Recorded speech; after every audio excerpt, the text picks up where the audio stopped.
शाम का वक्त था। गांव के पुराने घर के आंगन में तुलसी का चौबारा, मिट्टी की खुशबू और पीपल के पेड़ की छांव अब भी उतनी ही जीवित थी जितनी सालों पहले थी।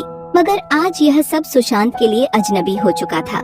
शहर की रफ्तार में खोया बेटा सुशांत, जो कभी इसी घर की मिट्टी में खेला करता था, अब शहर की चकाचौंध और अपने सपनों की तलाश में खो गया था। बड़े सपनों के पीछे भागते भागते वह अपने गांव और घर की यादें भूल सा गया था। माँ का प्यार, पिता का अनुशासन और भाई बहनों का साथ, सब अब बीते दिनों की बातें लगती थीं। सुशांत को आज गांव लौटना था। वह दादी के गुजर जाने की खबर सुनकर आया था। उस घर की दहलीज, जहाँ कभी उसके कदम दौड़कर अंदर जाते थे, आज उसे ठिठकने पर मजबूर कर रही थी। वो पुराना आंगन। घर में प्रवेश करते ही उसकी नजर पुराने आंगन पर पड़ी। वही आंगन जहाँ बचपन में दादी उसे कहानियाँ सुनाया करती थी। वही दहलीज जहाँ वह स्कूल जाने से पहले दादी के पैर छूकर आशीर्वाद लेता था। आज वह आंगन सूना था। एक कोने में दादी की तस्वीर पर माला छड़ी थी। परिवार के लोग इकट्ठे थे, लेकिन किसी के चेहरे पर वो हंसी नहीं थी जो कभी इस घर की पहचान थी। माँ का दर्द और दहलीज की यादें। सुशांत की माँ चुपचाप आंगन के एक कोने में बैठी थी।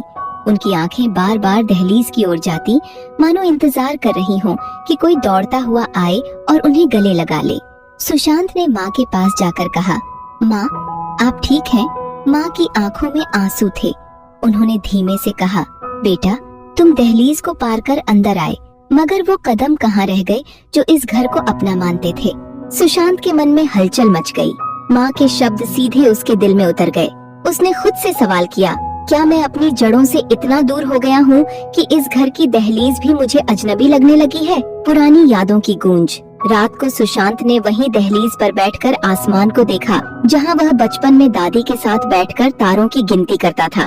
उसे वो दिन याद आए जब वह हर छोटी बात पर दादी के पास दौड़ कर जाता था।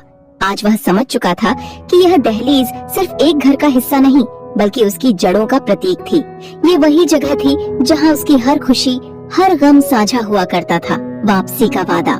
सुशांत ने अगली सुबह परिवार के सामने कसम खाई, मैं अब इस दहलीज को कभी नहीं भूलूंगा। मैं हमेशा इसे अपने जीवन का हिस्सा बनाकर रखूंगा।